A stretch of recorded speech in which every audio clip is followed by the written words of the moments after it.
The weight of exhaustion pulls at my shoulders as I fumble with my keys, barely registering the familiar click of my front door lock. Another day of endless meetings and forced smiles leaves me craving the sanctuary of my empty apartment. I drop my bag by the door, the soft thud echoing in the silence, and reach for my phone on the hallway table where I'd forgotten it this morning. The screen illuminates with a notification that makes me pause. A video message from Aunt Susan. Strangesh never sends videos. My thumb hovers over the play button as I sink into my favorite armchair, the one that still smells faintly of my grandmother's perfume. The familiar scent usually brings comfort, but tonight something feels off. A whisper of unease crawls up my spine as I press play. The video opens to my parents' living room, the one where I spent countless holidays trying to earn their approval. Mom's voice carries through the speaker first, sharp with laughter that sounds nothing like the careful tone she uses with me. "It's almost too easy," she says, and my breath catches at the cruel edge in her words. Dad leans into frame, his face flushed from what must be his third glass of wine. "Our little ATM?" He chuckles, and my stomach lurches. "Just mention family obligation and she'll empty her savings. Did you see how fast she transferred the money for Ethan's emergency last week?" My brother's voice joins in, and the betrayal cuts deeper. "She didn't even ask what it was for." Their laughter fills my apartment, bouncing off the walls until I can barely breathe. My hands shake so badly I almost drop the phone, but I can't look away. Every word they speak hammers another crack into the foundation of what I thought was truth. The screen blurs as tears well up, but I force myself to keep watching. Years of memories flash through my mind. Mom's urgent calls about overdue bills, Dad showing up at my workplace to demand help with the mortgage, Ethan's endless string of crises that only money could solve. Each recollection takes on a darker shade now, revealing the manipulation I was too loyal to see. "She's so desperate to be the good daughter." Mom's voice drips with satisfaction. "Remember when she skipped her vacation to pay for the roof repairs?" I remember the overtime hours, the missed opportunities, the dreams I put on hold, all to prove my worth to people who saw me as nothing more than a walking bank account. My chest tightens until each breath feels like swallowing glass. The video continues, but their voices fade beneath the roaring in my ears. I grip the armrest, anchoring myself as my world tilts on its axis. The soft fabric under my fingers feels wrong somehow, too normal for a moment that's shattering everything I thought I knew. The timestamp in the corner shows the video was recorded just yesterday during what Mom called a small family gathering I was too busy to attend. Too busy working extra hours to build up my savings again after Ethan's latest emergency. A notification pops up, Aunt Susan sending frantic follow-up texts. "Oh God, Lily, I'm so sorry. I didn't mean to send that to you. Please delete it." But she did send it, and I can't unsee it. I replay the video, each viewing crystallizing the truth I've spent years denying, the casual cruelty in their laughter, the calculated manipulation in their plans, the complete absence of love in their eyes when they speak my name. My phone buzzes with an incoming call from Mom. Her contact photo smiles up at me, the same practice smile she uses when she needs something.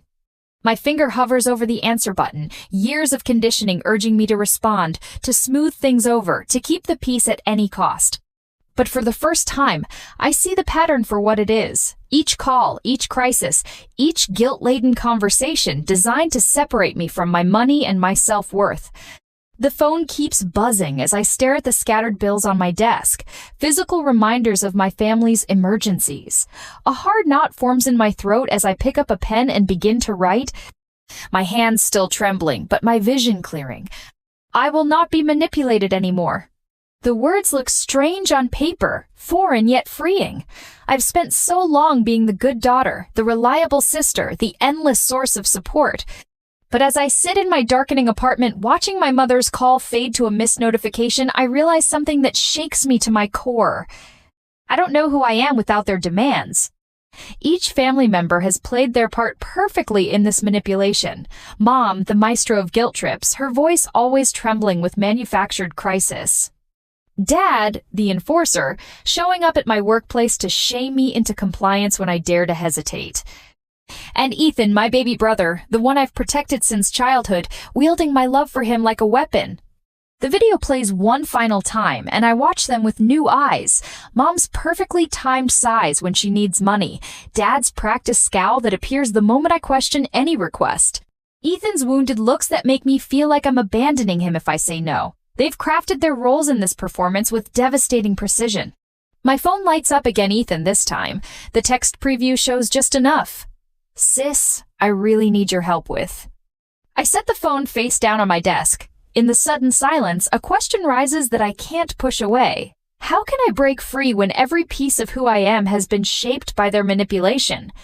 The answer waits somewhere in the darkness beyond their influence, and for the first time in my life, I'm ready to find it.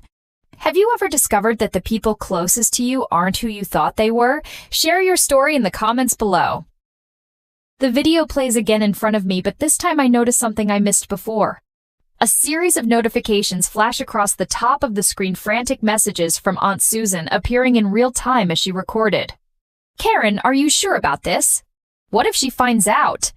We should delete this. My hands steady on the phone as the reality crystallizes. This wasn't just a casual moment of cruelty caught on camera. They planned this. Every laugh, every cruel comment, it was all orchestrated. Mom's voice cuts through the speaker again, and the memories flood in like a toxic tide. Last month's barrage of texts about the mortgage payment. Your father and I could lose everything. Is that what you want? The month before that, Ethan's in trouble. He needs help now. And 2 weeks ago, why aren't you answering? Family should come first. Each message arrives with perfect timing, always when I'm at my most vulnerable, late at night after a long day at work, or early morning when my defenses are down. The constant ping of notifications trained me like Pavlov's dog, each sound a reminder of my failure to meet their endless needs. Dad's tactics are more direct. I close my eyes and I'm back at my office 3 months ago, his broad frame casting a shadow over my desk as coworkers pretend not to stare. Your mother's crying because of you, he announced loud enough for everyone to hear. Is this job more important than your family? The memory makes my chest tight. I'd transferred the money right there, fingers trembling on the keyboard just to make him leave, just like I always do. Ethan's voice drifts from the phone now, his familiar laugh twisting into something ugly. Watch this, sis. I really need your help. It's an emergency. Works every time. My brother. My baby brother, who I've protected since he was small enough to hide behind me during thunderstorms. The last time he called with an emergency, I canceled my vacation plans to help him. The time before that, I dipped into my retirement savings. Each crisis manufactured, each desperate plea a performance designed to separate me from my money and my self-worth. A text from Jessica lights up my screen, breaking through the spiral of memories. Hey, you've seemed off lately. Want to grab coffee? Jessica, who noticed something was wrong weeks ago, who gently suggested I talk to her mentor Michael about setting boundaries. I dismissed her concerns then, defending my family's honor like a good daughter should. My fingers hover over the keyboard before I type, "Are you free now?" Her response comes quickly. "Always for you? Usual spot?" I need this someone outside the toxic bubble of my family's influence, someone who won't demand anything except honesty. The phone rings, Mom's name flashing on the screen. Her voice comes through sharp and cold. "What do you think you're doing? Without your money, this family falls apart. Is that what you want? Your father's health isn't getting any better, and Ethan's about to lose his apartment." She pauses, letting the weight of her words sink in. "If you abandon us now, don't expect to ever be welcomed back." The familiar guilt rises, but something else rises with it. Anger. Hot and clarifying, burning away the fog of manipulation. My fingers move across the keyboard, typing out words I never thought I'd dare to send. "I'm not sending money this month."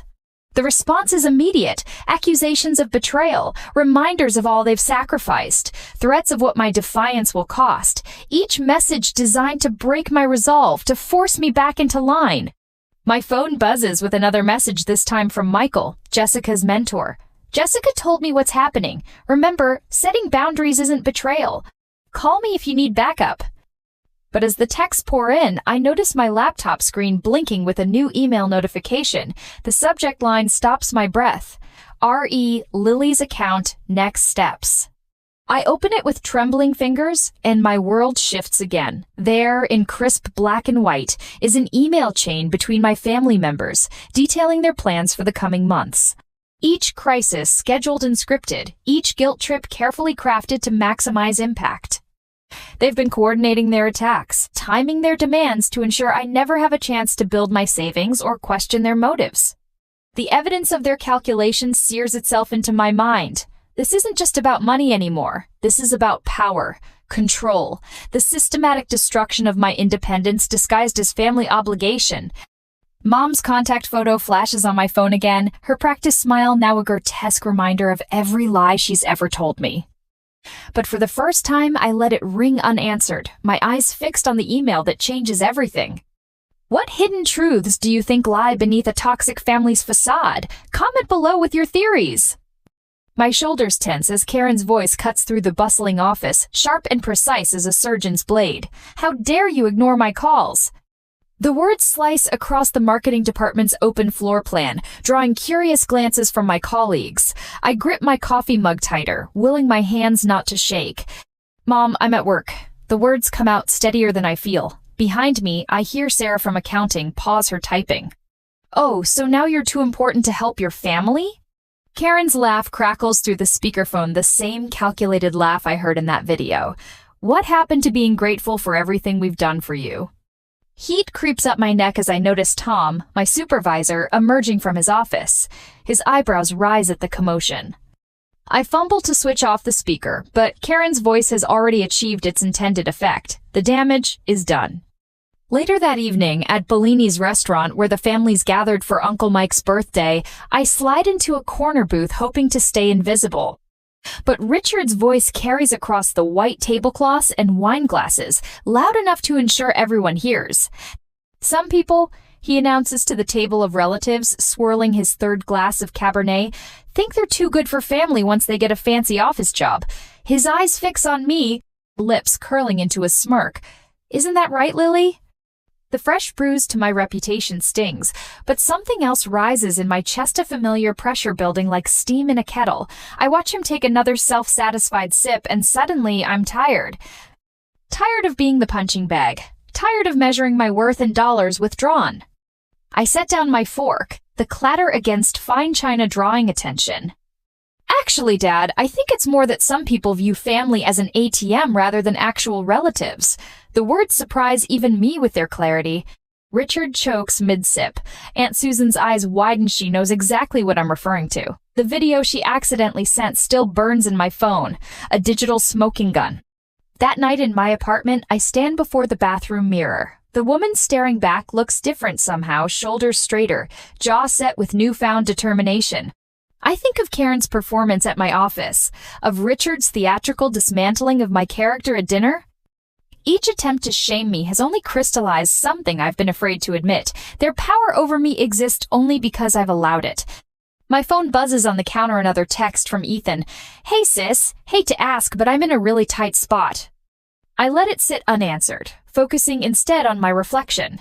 The constant pressure of their demands has shaped me like water shapes rock, wearing away at my edges until I fit the mold they created. But erosion can be stopped. Damage can be reinforced. I grab my laptop and open a new document. My fingers hover over the keys for a moment before I begin typing. Documentation of financial exploitation. The title stares back at me, both terrifying and liberating. I begin listing every emergency payment, every guilt-laden transfer, every manipulation disguised as family obligation. The numbers add up far too quickly. Years of helping out with mortgages, car payments, and Ethan's endless crises scroll down my screen. Each entry reinforces my resolve. This isn't help anymore. It's systematic exploitation. A new text lights up my phone, Jessica, this time. Coffee tomorrow? Been worried about you. Jessica, who's watched this pattern play out for years. Jessica, who's never asked me for a dime. I text back a quick, yes, something warming in my chest that feels like hope. The next morning, the familiar scent of coffee and pastries at the daily grind wraps around me like a comfortable sweater. Jessica slides into the seat across from me, and I notice Michael, my old mentor from grad school, approaching with 3 steaming mugs. I hope you don't mind, Jessica says. I asked Michael to join us. We're worried, Lil.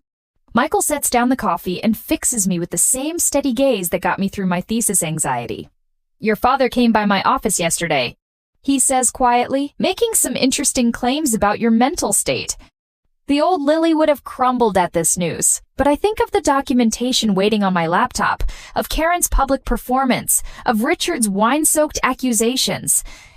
I wrap my hands around the warm mug, drawing strength from its solidity. They're escalating, I say, surprised by the clinical tone in my voice, because they're losing control. Jessica reaches across the table, squeezing my hand. You don't have to go through this alone. Michael nods, pulling out a business card. I have a friend who specializes in financial abuse cases, just to understand your options. I take the card, its edges sharp and clean against my fingers. In its blank white surface, I see possibilities I've never allowed myself to consider. The pressure in my chest transforms into something else, not quite peace, not quite triumph, but perhaps the first real breath I've taken in years.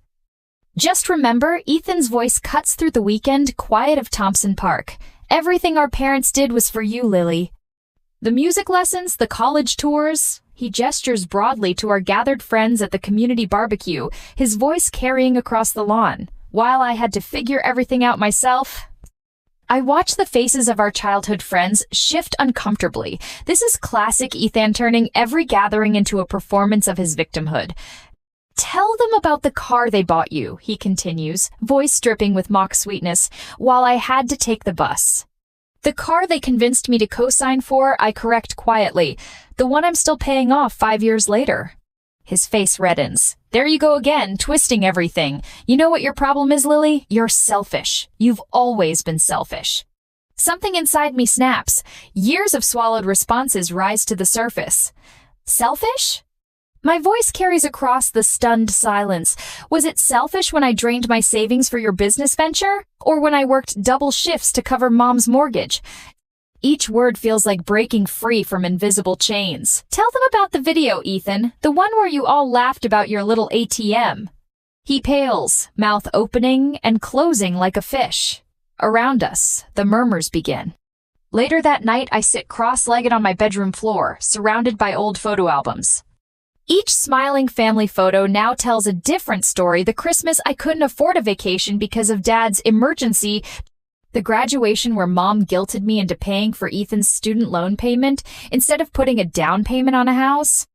My fingers trace the edges of a photo from my first job celebration. I'm beaming at the camera, unaware that my starting bonus would disappear into Karen's credit card debt the very next week. Tears blur my vision, but they feel different now, not tears of hurt, but of release.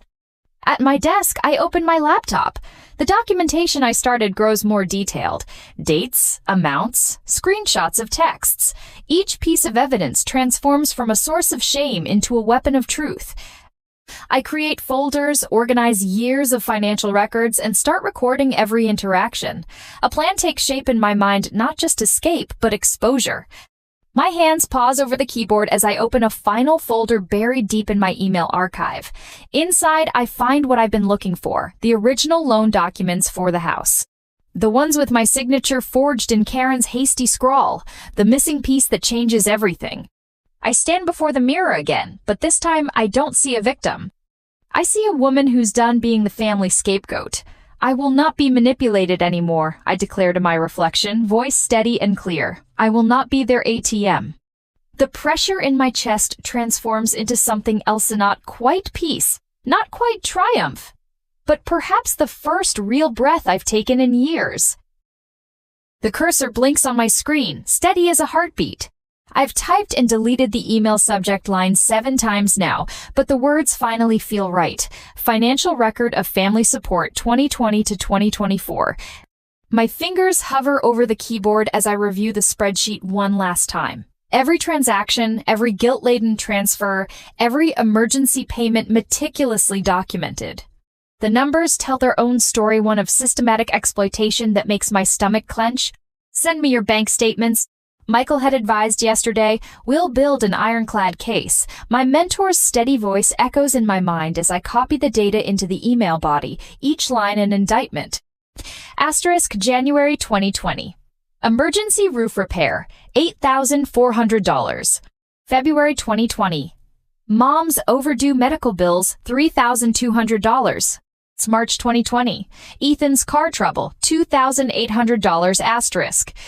The list stretches endlessly. 4 years of financial drainage, perfectly cataloged. My hands shake slightly as I add the total at the bottom, $147,632. Nearly my entire life savings gone to feed their endless needs. The phone rings, Mom's ringtone. I silence it without looking, focusing instead on the final paragraph of my email. This will be my last communication regarding financial support. Any further attempts to extract money will be met with legal action. All documentation has been shared with my attorney. I hit send before I can second-guess myself. The whoosh of the sent email feels like a door slamming shut. The response is immediate and explosive. My phone erupts with notifications. Mom's voice trembles in her voicemail. How dare you air our private business like this, after everything we've done for you? I delete it mid-sentence. Dad's message is next, his tone sharp enough to cut. You ungrateful little, delete. A text from Ethan pops up. Way to stab your family in the back. Real classy, sis. I screenshot it for evidence and block his number. The cafe where I meet Jessica for lunch becomes my sanctuary from the digital onslaught. The familiar scent of coffee and pastries grounds me as I slide into our usual corner booth. But peace is short, lived Ethan's voice cuts through the ambient chatter. There's my sister, the family traitor. He's already halfway to our table, cheeks flushed with what I recognize as his performative rage. Everyone, want to hear how she's abandoning her own blood?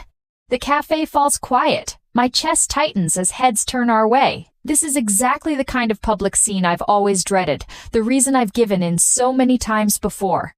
But something has shifted inside me. I meet his gaze steadily. You mean how I'm refusing to be your personal ATM anymore? A couple at the next table snickers. Ethan's face darkens. You've taken everything from us, he spits. Actually, I pull out my phone, opening the spreadsheet. I can show you exactly who took what from whom. Would you like me to share it with everyone here? The color drains from his face. He backs away, nearly stumbling into a waiter's tray. You've changed, he mutters, but the venom in his voice has been replaced by something that sounds almost like fear. Yes, I say simply, I have. Later that evening, in the community hall I've rented for this purpose, I stand before my extended family with a projector remote in my hand.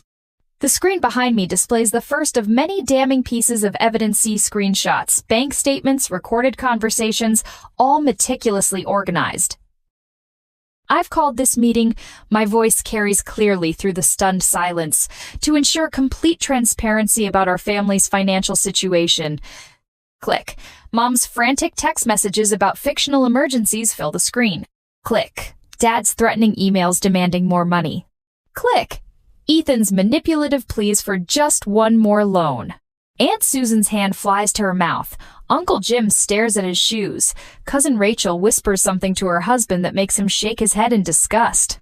As I continue my presentation, I watch the family's carefully constructed facade crumble. With each new revelation, their web of lies unravels further. The power they've held over me for so long dissolves in the harsh light of truth. My phone buzzes with a notification. Jessica has posted our cafe confrontation online, accompanied by a fierce defense of my actions. Michael's response appears moments later, sharing my documented evidence with his considerable professional network. Other supporters join in, their voices creating a shield wall of solidarity around me. The mighty Karen and Richard, my manipulative parents, sit frozen in their chairs, their usual arsenal of guilt and threats rendered useless by the public exposure. Ethan, my once cocky brother, seems to shrink with each new piece of evidence. I end the presentation with a final screenshot, the video that started it all, where they laughed about exploiting my generosity. The sound of their cruel laughter fills the room, but this time it doesn't wound me. Instead, it feels like the final nail in the coffin of their control. As the crowd disperses, I catch a glimpse of something I never expected. Ethan, alone in the corner, his shoulders slumped as he stares at his phone. For a moment, the arrogant mask slips, revealing something that looks almost like regret. He quickly looks away when he notices me watching. Through the thin walls of the hall, I overhear Aunt Susan's voice, thick with emotion as she speaks into her phone. I can't believe what we've done to her. All these years. She trails off, and I recognize the sound of someone grappling with their own complicity. Back in my apartment, I spread the evidence across my desk: bank statements, screenshots, recorded calls. My laptop screen glows with social media reactions, each supportive comment another brick in the wall between me and my family's manipulation. I open a fresh document and begin typing. Legal action preparation, phase 1. The familiar tension in my shoulders eases as I outline my next steps. Each piece of evidence carefully cataloged, each potential legal argument mapped out. This isn't just reaction anymore, it's strategy. My hands steady as I work, the trembling uncertainty of the past replaced by methodical purpose. A notification breaks my concentration. A new email. Sender anonymous, subject line cryptic. The final piece of the puzzle is closer than you think. My heart pounds as I read the preview text. Whatever this is, it could change everything again. The legal notice lands in my inbox with the sharp ping of an incoming email. Another one. I've received 15 similar messages in the past hour, each more threatening than the last. My mother's latest reads like a war declaration, peppered with phrases like moral bankruptcy and sacred family duty. My phone buzzes again, Dad this time.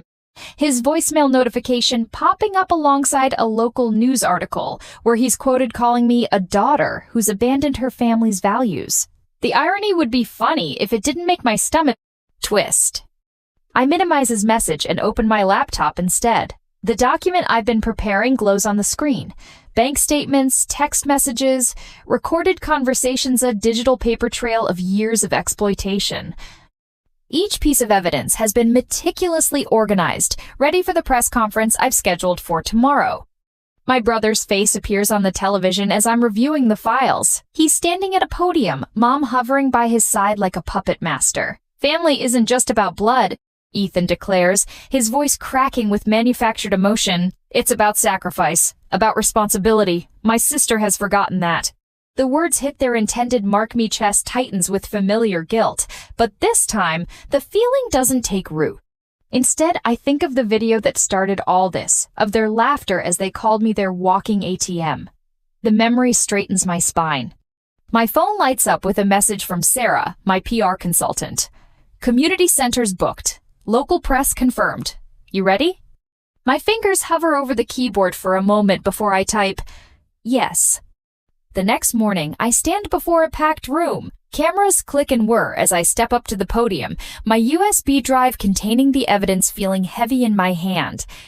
The weight of what I'm about to do settles on my shoulders, but it doesn't crush me. Not anymore. For years, I begin, my voice steady despite my racing heart. I believed that family meant sacrificing everything, your savings, your dreams, your self-worth. Today, I'm going to show you what that sacrifice really looked like.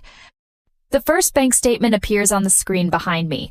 Mom's urgent text about the mortgage payment she couldn't make, the one I later discovered she'd spent on a luxury cruise.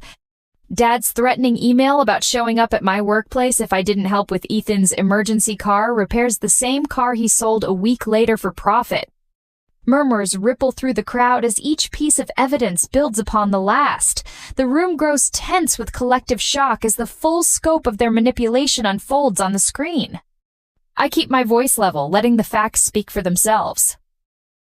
The video clip of my family's laughter plays last. The sound echoes through the silent room, their cruel words about their little ATM landing with devastating clarity. When the screen goes dark, the silence holds for one breath. 2, before erupting into a storm of camera flashes and shouted questions. My phone explodes with notifications as the story hits social media. Within hours, the video goes viral, my family's carefully crafted image crumbling under the weight of their exposed lies. Local news stations pick up the story, their coverage spreading like wildfire across national networks. A week later, I stand before another audience, this time at a community forum on financial abuse. Mom, Dad, and Ethan sit in the front row, their lawyers flanking them like guards. They're here to attempt damage control, but their usual tactics feel hollow under the harsh fluorescent lights and dozens of watchful eyes. You've heard my family's version of events, I say into the microphone, my voice carrying to every corner of the room. About duty, about obligation, about the daughter who betrayed their trust. I pause, meeting each of their eyes in turn. But obligation isn't love, duty isn't family, and exposing abuse isn't betrayal. The applause starts slowly, then builds into a wave that drowns out my parents' attempts to interrupt. I watch their faces as their last grip on control slips away, replaced by the dawning realization that their power was always built on sand. The final battle takes place in a courtroom 3 days later. My lawyer presents our dossier to a panel of judges, the evidence even more damning under the stark courtroom lights. Mom and Dad sit rigid in their chairs as the judge reviews years of financial manipulation, their faces growing paler with each documented instance of exploitation. When the judge speaks, her voice rings with certainty. The court finds clear evidence of systematic financial exploitation. She looks directly at my family. All claims on Miss Anderson's financial support are hereby nullified. The words echo through the courtroom, and for the first time in years, I feel truly free. The gallery erupts in supportive murmurs as my family's lawyers shuffle their papers, desperately searching for grounds to appeal. But we all know it's over. As I leave the courthouse, reporters thrust microphones toward me, asking how it feels to win, but my attention is caught by something else. My phone screen lighting up with a notification. An encrypted message from an unknown number. The final chapter is yet to be written. I tuck the phone away, feeling the weight of unfinished business settle alongside my victory. The truth has been told, justice has been served, but something tells me this story isn't over yet. Have you ever wondered if true revenge brings freedom or if it just creates new battles to fight? Let me know your thoughts in the comments below. Morning light streams through floor-to-ceiling windows, casting long shadows across my newly renovated downtown Seattle apartment. The space feels different now, lighter somehow, as if the fresh paint and rearranged furniture have scrubbed away the lingering darkness of the past year. I arrange a silver frame on my desk, smiling at the photo of Jessica and me at last month's charity run. Next to it, I place the certificate from my self-empowerment workshop and a handwritten note from Michael that simply reads, "You've got this." Such simple words, but they mean everything now. My laptop screen glows with my updated 5-year plan. The goals I've set feel ambitious but achievable, expanding my marketing consultancy, leading workshops for others, breaking free from financial abuse, maybe even writing a book someday. Each milestone represents another step away from the person I used to be, the family ATM, the perpetual caregiver, the woman who measured her worth in sacrifices. The local cafe where I now sit with Jessica bears little resemblance to the place where I once huddled in corners, answering Karen's frantic calls about imaginary emergencies. The afternoon sun warms the wooden table between us as Jessica describes her latest project challenges. The client keeps moving the deadline, she says, frustration evident in her voice. I take a thoughtful sip of my tea, considering her words. Have you discussed implementing a change order process? It could help manage scope creep. The confidence in my voice surprises me, not because the advice isn't sound, but because I remember a time when I wouldn't have trusted my own judgment enough to offer it. The community center's meeting room feels intimate with its warm lighting and circle of chairs. 10 faces turn toward me as I share my story, each person carrying their own burden of toxic family dynamics.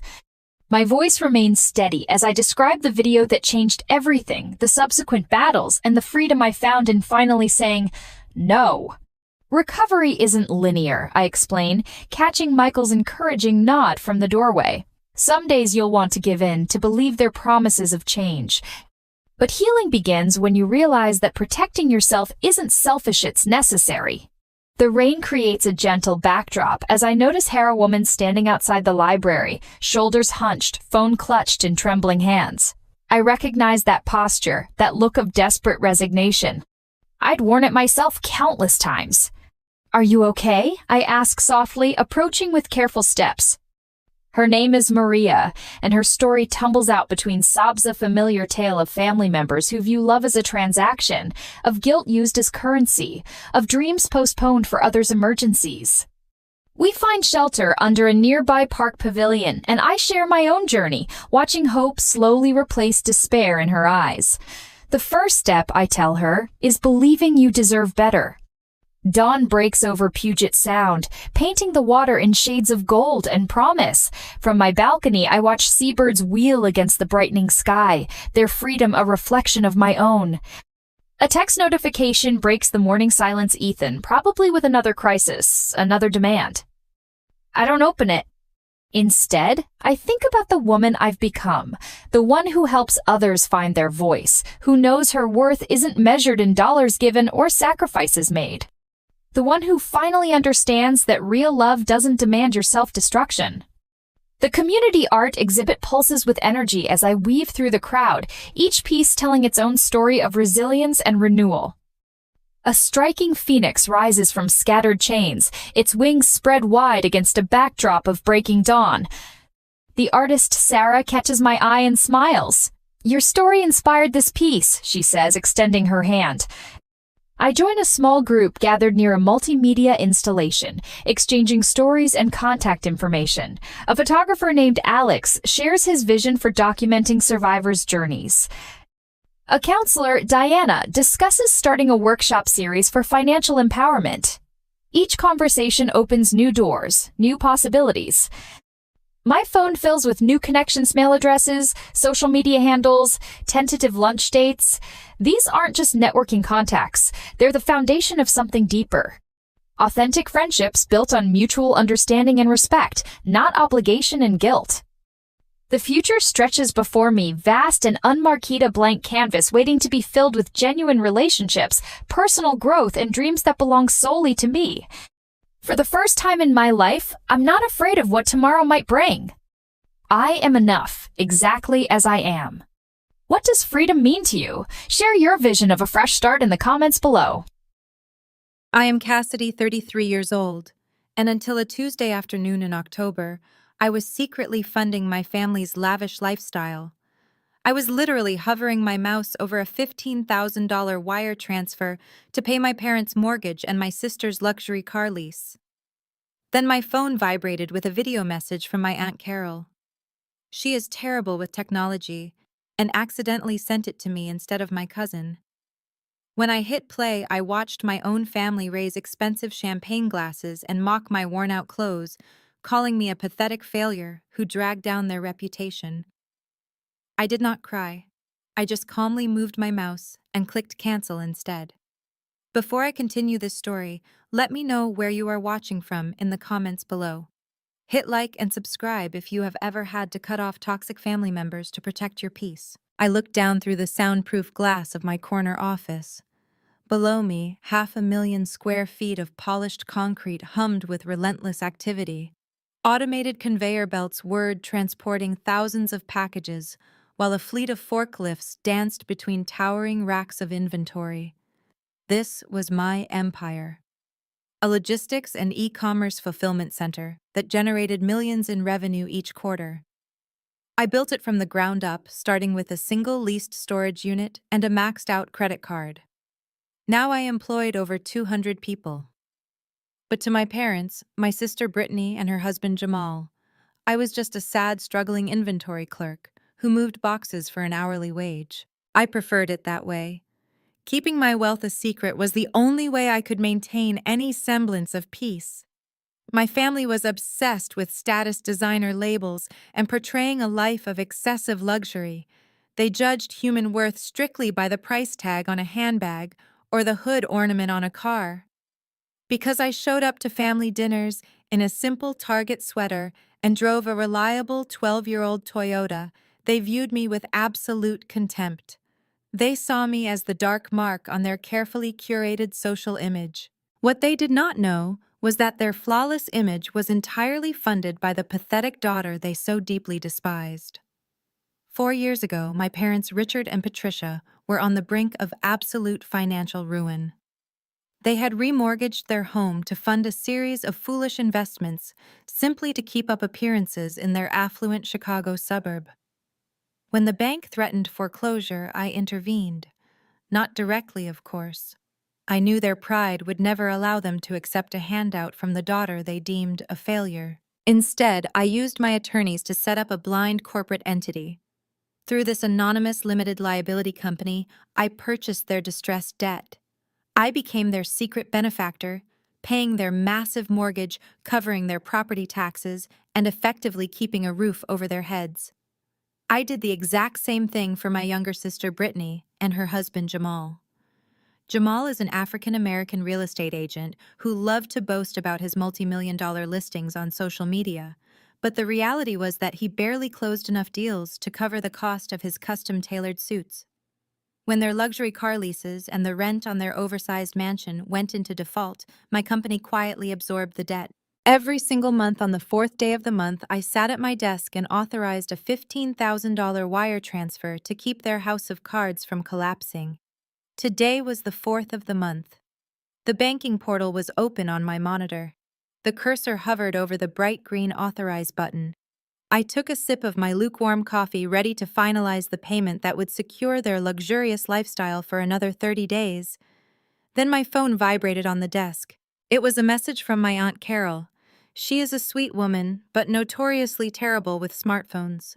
She frequently sent grocery lists to the family group chat and accidentally posted private photos to her public timeline.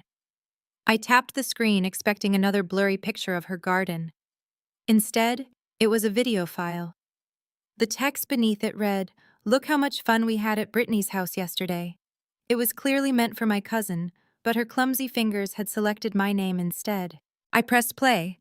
The screen filled with the high-definition image of my sister's sunlit patio. They were having a lavish afternoon gathering.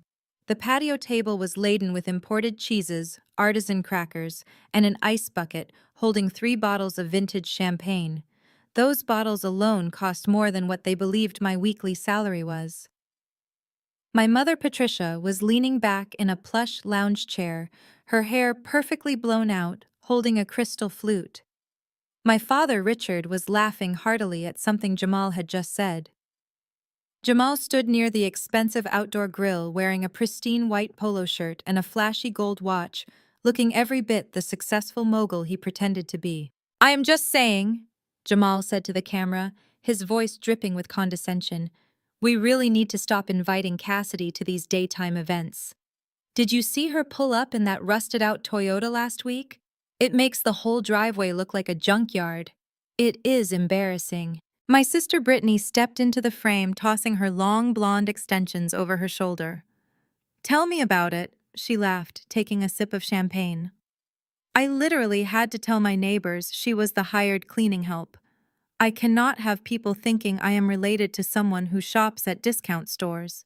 The camera panned slightly as Aunt Carol, holding the phone, chuckled along with them. Then my mother spoke up, her voice cutting through the sunny afternoon air with casual cruelty. "She is a pathetic failure," Patricia said, waving her hand dismissively. "I honestly do not know where she came from. She has absolutely zero ambition. We should honestly start charging her an admission fee just to sit at our table. Maybe $2,000 a month just to be associated with our family. It is the least she could do to compensate for the humiliation she causes us." The video ended with a chorus of laughter. The screen went black, reflecting my own face in the dark glass of my phone. I sat in the absolute quiet of my soundproof office. I did not cry. I did not scream. I did not throw my phone against the wall. The dull, constant ache of trying to win my family's love, an ache I had carried in my chest for over 3 decades, suddenly evaporated. It was replaced by a cold, sharp, brilliant clarity. I looked back at my computer monitor. The green Authorize button was still waiting for my click. $15,000 of my hard-earned money ready to be sent to people who sat on furniture I paid for drinking champagne I essentially financed while calling me a pathetic failure to my face. They thought they were untouchable. They believed their wealth was secure, protected by some faceless financial institution that magically forgave their constant defaults. They had no idea that the foundation of their entire existence rested on a single click of my mouse. I reached out my hand, perfectly steady. I did not click Authorize. I dragged the cursor a few inches to the left. I clicked Cancel. Then I picked up my phone and dialed my wealth management attorney to ensure the automatic grace periods on all their accounts were officially terminated. The countdown to their ruin had officially begun. "David," I said into the receiver the moment my wealth management attorney answered the phone, "I need you to execute an immediate cessation of all automated disbursements from the Vanguard LLC account. Terminate the grace periods across the board." David paused on the other end of the line. He knew exactly what those accounts funded. "Cassidy, if we stop the disbursements today, the mortgage on the Chicago property and the auto leases will go into immediate default. They will be subject to rapid collections and asset repossession within days. Are you absolutely certain you want to proceed?" "That is exactly what I want," I replied, my voice devoid of any hesitation. "Send the default notices to their physical addresses through the standard channels. I do not want them to know the LLC is connected to me. Let the banks and the repossession agencies handle the dirty work." David confirmed the orders and the call ended. I sat back in my chair and looked out over my warehouse. For 4 years, I had justified my secret financial support as a twisted form of familial duty. I had convinced myself that keeping them afloat was the right thing to do, even if they treated me like dirt. I thought that by secretly protecting them from their own reckless financial decisions, I was being the bigger person. But that video had shattered the illusion. I was not their daughter or their sister. I was an ATM they did not even know they were using. 3 days later, Thanksgiving arrived. My mother, Patricia, had texted me that morning with her usual list of demands. "Cassidy, make sure you bring that expensive Napa Cabernet, not the cheap grocery store swill you usually buy. And Jamal mentioned you should probably pitch in for the catering this year. Bring cash." I did not argue. I bought the exact wine she demanded. I even went to the bank and withdrew 5 crisp $100 bills.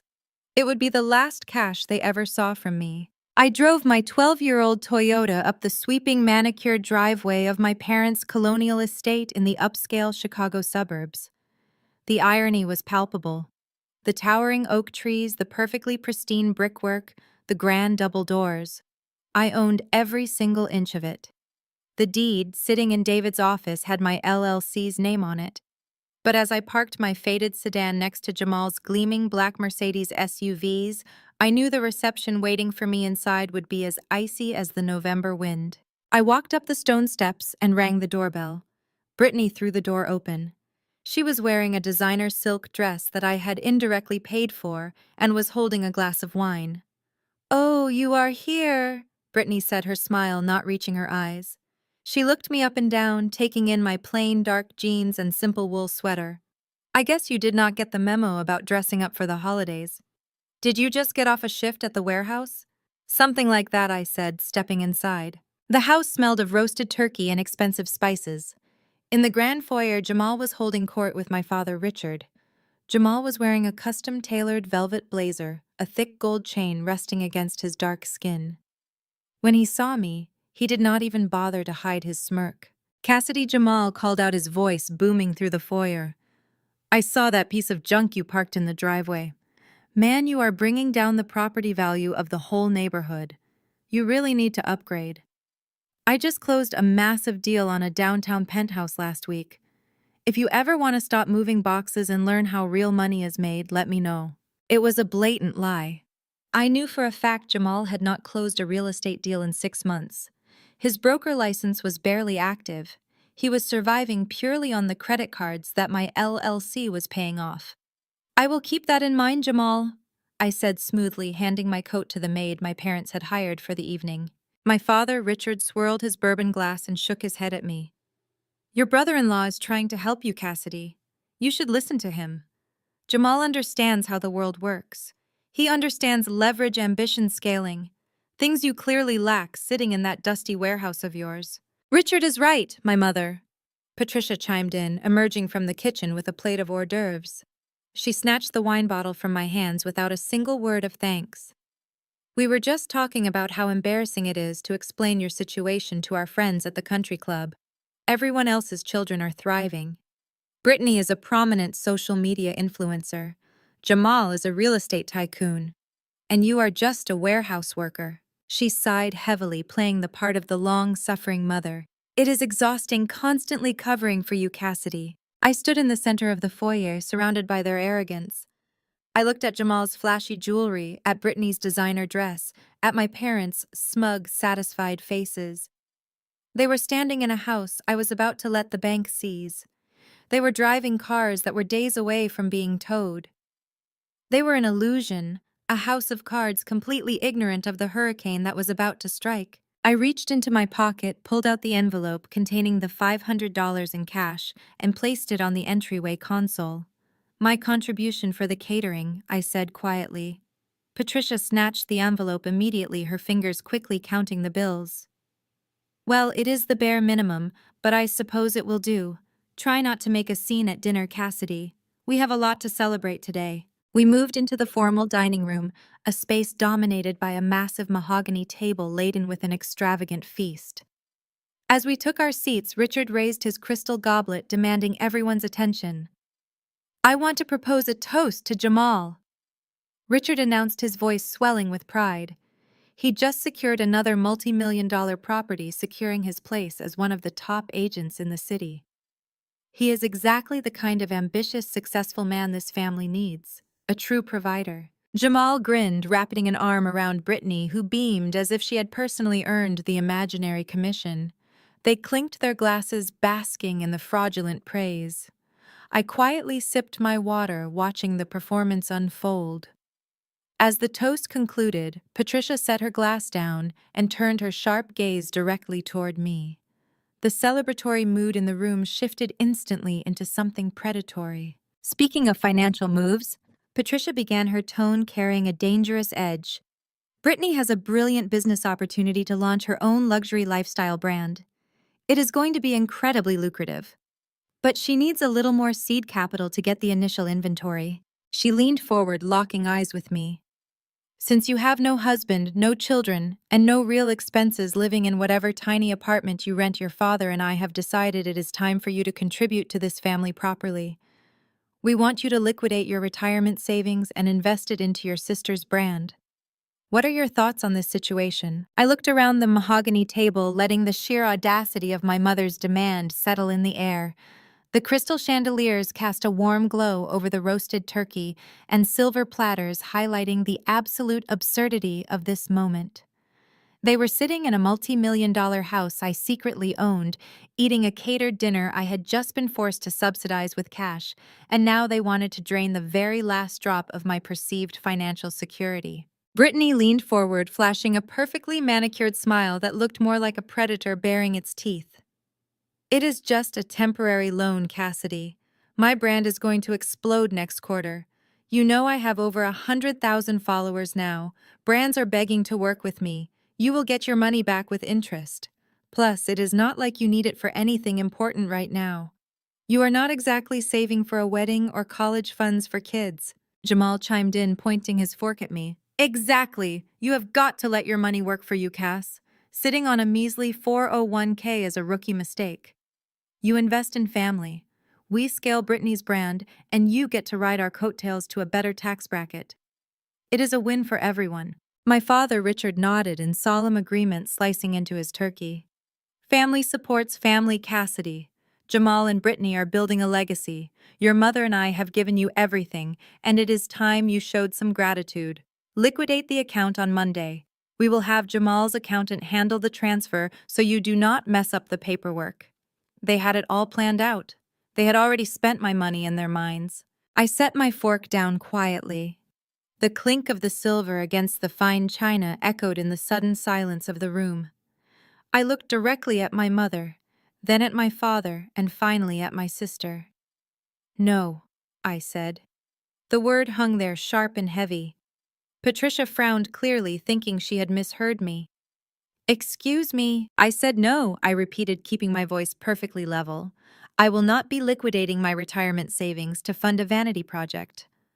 My finances are my own business, and they are not open for family distribution. The masks slipped instantly. The fake patronizing smiles vanished, replaced by a vicious, ugly entitlement that I had witnessed my entire life. Patricia slammed her hand flat against the table. How dare you speak to us like that? We ask you for one simple favor, one opportunity to actually contribute to this family, and you sit there acting like some arrogant miser. You are incredibly selfish, Cassidy. Richard's face flushed with anger. He pointed a stern finger at me. Do not be stupid. You work in a warehouse. You have zero financial literacy. We are offering you a chance to be part of something successful. You owe your sister this support. You owe us. I owe you absolutely nothing, I replied, my voice remaining unnervingly calm. I pay my own bills. I live entirely within my means. I have never once asked any of you for a single dime. Yet you feel entitled to the money I have worked for simply because Brittany refuses to get a real job and Jamal's real estate career is entirely fictitious. Jamal shot up from his chair scraping violently against the hardwood floor. Watch your mouth.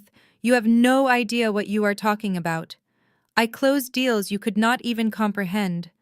Brittany burst into dramatic theatrical tears, burying her face in her hands. Why is she always like this? Brittany sobbed loudly. She always has to ruin everything.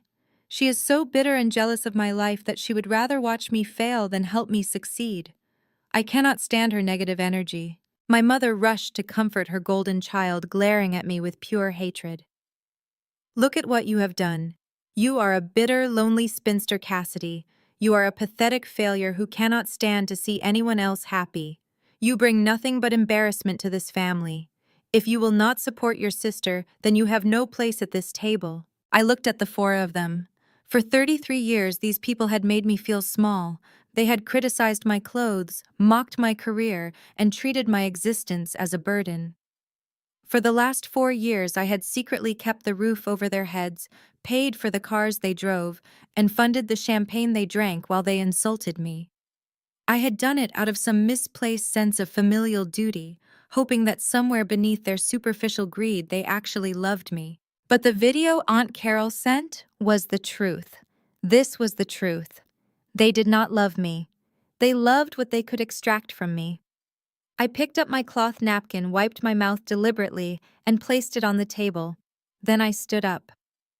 You are absolutely right, Mother, I said. I do not belong at this table. I walked out of the dining room and into the grand foyer. I retrieved my simple wool coat from the closet. My father followed me out, his face purple with rage. If you walk out that door, you are done, Richard shouted. Do not expect us to bail you out when you end up broke and alone. We are cutting you off. You will get nothing from us ever again. I slipped my arms into my coat and turned to face him. I looked past him, taking in the sweeping staircase, the crystal chandelier, the marble floors. My house. I hope you all maintain this exact level of luxury next week, I said, offering him a cold, bright smile. Enjoy the rest of your holiday. I opened the heavy mahogany door and stepped out into the freezing November night. I did not look back. I walked down the driveway, got into my 12-year-old Toyota, and started the engine. As I drove away from the estate, I pulled over on a quiet suburban street. I picked up my phone, opened my contacts, and systematically blocked my mother, my father Brittany, and Jamal. I blocked them on my phone, my email, and all social media platforms. I severed the digital cord with clinical precision. When I merged onto the highway heading back to the city, I turned the radio off and drove in complete silence. The heavy, suffocating weight I had carried my entire life was gone. I felt lighter than air. I knew exactly what was coming. The 5th of the month was only a few days away. The grace periods were gone. The automated payments were canceled. The financial guillotine was going to drop, and I was going to sleep perfectly well when it did. 5 days later, the fallout began precisely on schedule. It was a Tuesday afternoon. Brittany was downtown at an ultra-luxury spa, favored by Chicago's social elite. She had booked a full day of treatments, a gold leaf facial, a deep tissue massage, and a premium styling session, all for herself and 2 of her influencer friends. She had intended to put the $1,500 bill on her platinum credit card, the one backed by the joint account my LLC secretly funded. According to the frantic, humiliating details that would later spill out through extended family gossip, Brittany approached the pristine marble reception desk, with her friends standing right behind her. She handed her heavy metal card to the receptionist with a practiced, arrogant flip of her wrist. The receptionist swiped the card. The terminal beeped an angry, jarring tone. "I am sorry, ma'am," the receptionist said politely. The card was declined. Brittany scoffed, rolling her eyes for her audience. "Run it again. Your machine is obviously broken. Do you know how much money is in that account?" The receptionist ran it a second time. Another harsh beep. "It is declining, ma'am. The terminal says the account has been frozen due to severe delinquency. Do you have another form of payment?" Brittany's face burned crimson. Her friends exchanged awkward, judgmental glances. Brittany furiously dug into her designer purse and pulled out another card, a joint card tied to Jamal's business account.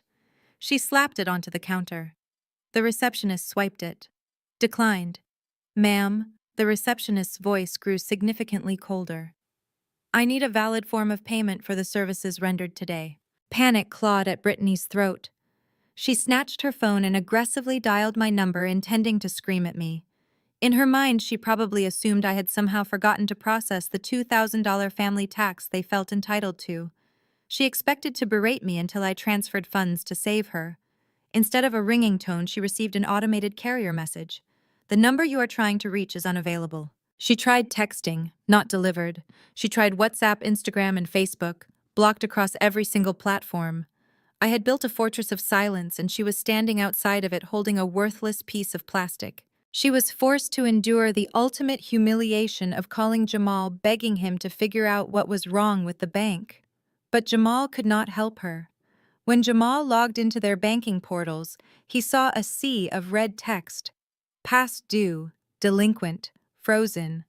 The mysterious angel investor entity that had effortlessly covered their massive overhead had vanished without a trace, leaving them completely exposed to the crushing reality of their own debt. They were standing on a trap door and the floor had just dropped out. Jamal stared at the glowing screen of his laptop, the red negative numbers reflecting in his widened eyes. The front door of their rented mansion slammed open. Brittany stormed into the foyer, her face streaked with ruined designer makeup, screaming about the absolute humiliation she had just endured at the luxury spa.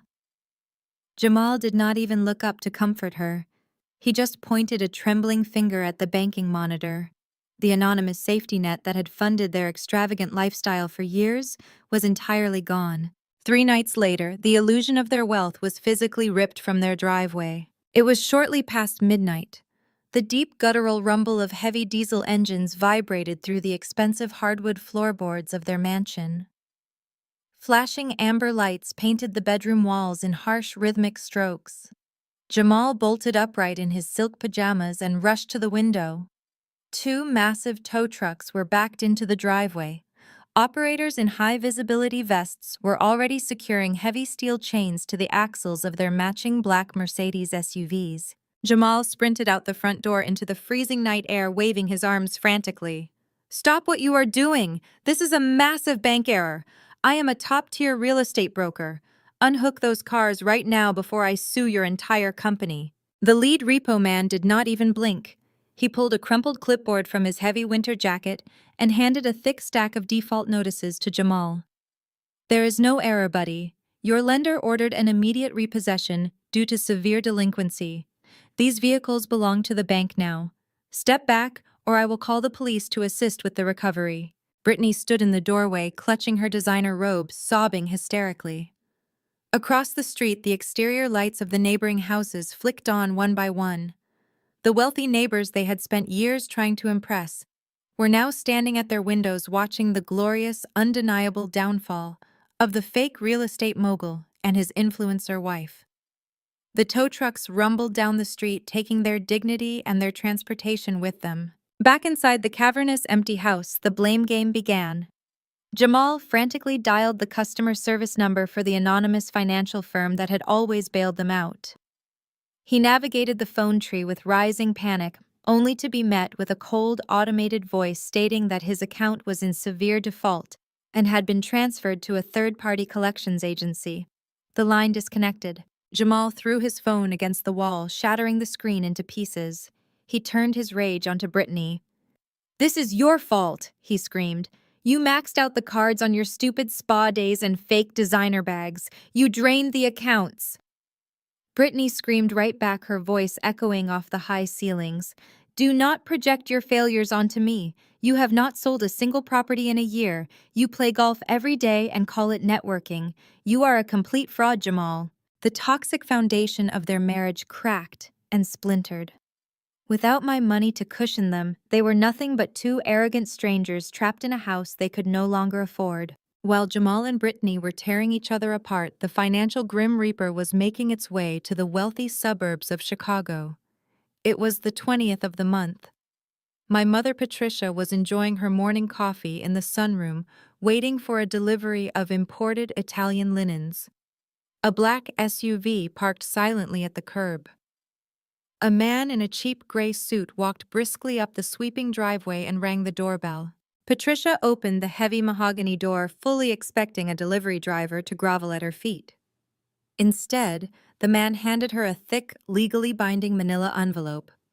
You have been served, he stated flatly, turning on his heel and walking away. Patricia frowned, tearing open the envelope. She pulled out the stack of documents. Bold black letters screamed across the top page.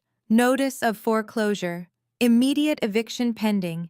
The anonymous LLC had ceased all mortgage payments. The bank had initiated proceedings to seize the estate. Patricia dropped her coffee mug. The ceramic shattered against the marble floor, splashing hot liquid across her expensive slippers. She collapsed against the doorway, gasping for air, as her perfect world crumbled around her. When Richard came home and saw the papers, absolute panic set in. He locked himself in his home office and began frantically dialing his golf buddies, the country club elites, and the local business owners he had spent years bragging to. He tried to frame it as a temporary liquidity issue, asking for a short-term bridge loan to cover the mortgage. One by one, they politely but firmly declined. Word travels at lightning speed in wealthy circles.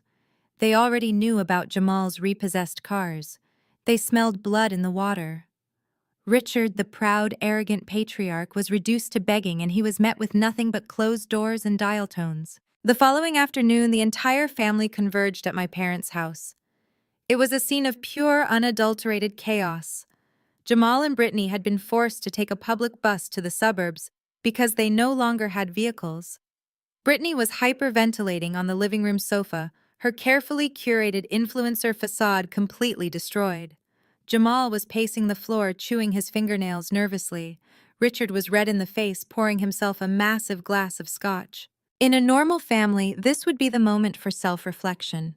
This would be the moment to look at their massive credit card bills, their unnecessary luxury purchases, and realize their own greed had destroyed them. But my family was not normal. They were narcissists. They needed a scapegoat. They needed me. It is Cassidy's fault, Richard declared suddenly, slamming his glass down on the home bar. If she had just given us her retirement fund at Thanksgiving, like we asked, we could have used that cash to float the mortgage and negotiate with the bank. We could have saved Jamal's cars. She knew we needed capital for Brittany's business, and she selfishly kept it for herself. Patricia seized onto the narrative with desperate enthusiasm. Yes, exactly. She is an incredibly selfish, bitter girl. She did this to us intentionally. She saw us struggling and walked out the door. After everything we have done to tolerate her presence in this family, she stabs us in the back. Jamal stopped pacing. His eyes lit up with a dangerous, desperate idea. Where does she work? He asked. That massive warehouse down by the industrial park, right? We go there. Tomorrow morning, we find her manager. We embarrass her in front of her coworkers until she takes out a personal loan to fix this. She owes us. We are not going down while she sits on thousands of dollars in retirement savings. They nodded in unison, completely convinced of their own twisted logic. They believed they could simply march into my workplace, bully me into submission, and force me to hand over my life savings to patch the holes in their sinking ship. They were incredibly eager to hunt down the pathetic warehouse clerk. They had absolutely no idea they were about to walk straight into the lion's den. The next morning, a rented, dented Kia Optima sputtered into the visitor parking lot of my 500,000-square-foot logistics campus. I watched the live security feed from my corner office monitor, sipping a fresh espresso. Jamal and Brittany stepped out of the tiny car, looking completely out of place against the backdrop of my towering glass facade and the endless line of 18-wheelers backing into the loading docks. Brittany was wearing oversized sunglasses, desperately trying to hide her swollen, tear-streaked face, while Jamal marched toward the sliding glass doors with the furious, unearned entitlement of a man who still believed he owned the world. Down in the pristine, marble-floored lobby, they stormed up to the front desk. I turned up the audio feed on my monitor. "I need you to go to the back and fetch Cassidy," Jamal demanded, slamming his hand on the reception desk. "She is an inventory clerk here. Tell her it is a family emergency, and her sister needs her right now." Donovan, my head of security, stepped forward. He is a former Marine who does not tolerate disrespect, especially not in my building. "Sir, I am going to need you to step back from the desk. We do not have inventory clerks that take unannounced personal visits in the middle of a shift. If you do not have an appointment, you need to leave the premises." Brittany pulled off her sunglasses, her voice shrill and trembling. "You do not understand. We are her family. She is just a box pusher. Tell her supervisor that Brittany is here and she needs to come out immediately." Donovan crossed his arms, looking completely unamused. "Lady, I do not care who you think you are. The person you are asking for does not take walk-in appointments. Now return to your vehicle before I have you trespassed." Jamal puffed out his chest, trying to summon the intimidation tactics that used to work when he drove a Mercedes. "Do you know who I am? I am a top-tier real estate broker. You go get her right now or I will have your job." Donovan actually laughed, a deep, resonant chuckle that echoed in the cavernous lobby. "In that rental car? Sure you are, buddy. Door is behind you." Humiliated and completely powerless, Jamal and Brittany were escorted out the glass doors by two security guards. I watched them march back to the rented Kia. Jamal was pacing the asphalt like a caged animal. He pulled out his phone and dialed a number. The external security cameras captured the audio perfectly. "Richard, your useless daughter refuses to even come to the lobby," Jamal screamed into his phone, his voice cracking with panic. "You need to fix this right now. You need to drive down here and force her to empty her accounts." Through the phone's speaker, I could hear my father's panicked voice. "Jamal, the bank just called me again. They are talking about a secondary lien on the house." "What secondary lien?" "We never authorized a home equity line of credit." Jamal froze. The color completely drained from his face. Brittany stopped crying and stared at her husband. "Richard, listen to me," Jamal stammered, pacing frantically. "I had to do it. The market was slow. I needed capital to float the business. I just used your name on the application to secure the loan. It was supposed to be temporary. But now that the primary mortgage is in foreclosure, the secondary lender is threatening to audit the signatures." "You forged my signature!" Richard's voice echoed through the speaker, trembling with absolute horror. "You committed federal fraud and attached it to my house. I was trying to provide for your daughter, Jamal," yelled back, completely abandoning any shred of accountability. "If the bank looks too closely at those documents, I am going to federal prison, Richard. You have to cover this. We need Cassidy's money right now to pay off the secondary lender before they report the forgery." Suddenly, my mother's voice pierced through the speakerphone. Patricia had clearly snatched the phone from Richard. Any normal parent would have been outraged that their son-in-law had committed a felony and destroyed their financial standing. But Patricia was incapable of normal logic. Her toxic favoritism immediately shielded Jamal and sought out the designated scapegoat. "This is all Cassidy's fault," Patricia shrieked, her voice echoing across the parking lot. "If she had just given us her retirement fund at Thanksgiving, when we asked, Jamal would not have been forced to take such desperate measures. She pushed him into this. She pushed our family into this crisis because she is a selfish, vindictive little brat." I sat in my plush leather chair watching the screens as Brittany nodded along with my mother's deranged logic. They were literally excusing federal wire fraud and forgery by blaming the victim they had been mocking just days prior. Within 10 minutes, my phone began lighting up with voicemails. I had blocked their numbers, but the carrier still caught the automated voicemail drops. I played them on speakerphone in my office, marveling at the absolute insanity of their demands. "Cassidy, you listen to me," Patricia hissed in the first recording. Jamal's entire life is on the line because of your financial selfishness. You are going to go to the bank today, take out a personal loan against whatever assets you have, and wire the money to Jamal's lawyer.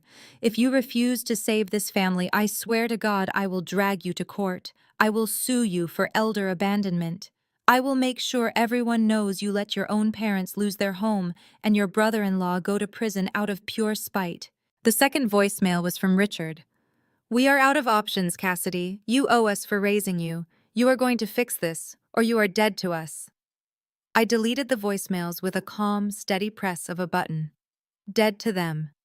That was the most beautiful promise they could have ever made. They were spiraling desperately, grasping at straws, entirely unaware that the net was about to close completely. The eviction notices were finalizing. The repo agencies were closing the files. It was time for the final act. I picked up my desk phone and called David, my wealth management attorney. David, it is time, I said. Send the final settlement summons to all of them. Richard, Patricia, Brittany, and Jamal. Require their mandatory attendance at the downtown executive boardroom on Friday morning.